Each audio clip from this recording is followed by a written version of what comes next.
Bana, bodi ya ligi imefanya marekebisho ya uwanja wa mchezo kati ya Simba dhidi ya Yanga Kariakoo Derby ambayo ilitakiwa kufanyika Mei 3 mwaka huu wa 2026 mwezi wa tano. Sasa awali mchezo huu ulitakiwa kufanyika katika uwanja wa Benjamin Mkapa na sasa umebadilishwa na kupelekwa katika uwanja wa Meja Jenerali Isamuhyo Mbweni mkoani jijini Dar es Salaam.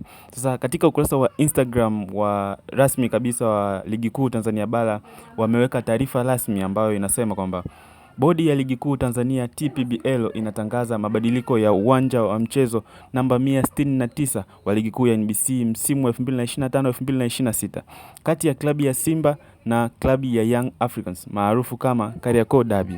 Mchezo huo ambao awali ulipangwa kufanyika kwenye uwanja wa Benjamin Mkapa sasa utachezwa kwenye uwanja wa Meja Jenerali Isamuhyo mkoani Dar es Salaam Mei 3, 2026 kuanzia saa 12 jioni.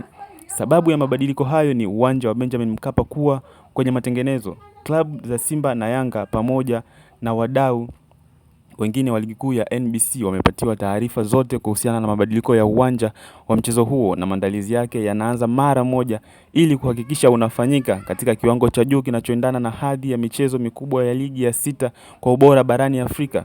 Bodi ya Ligi Kuu Tanzania inawatakia maandalizi mema wadau wote wa mchezo. Imetolewa na Idara ya Habari na Michezo, Bodi ya Ligi Kuu Tanzania TPBL Aprili 24, 2026.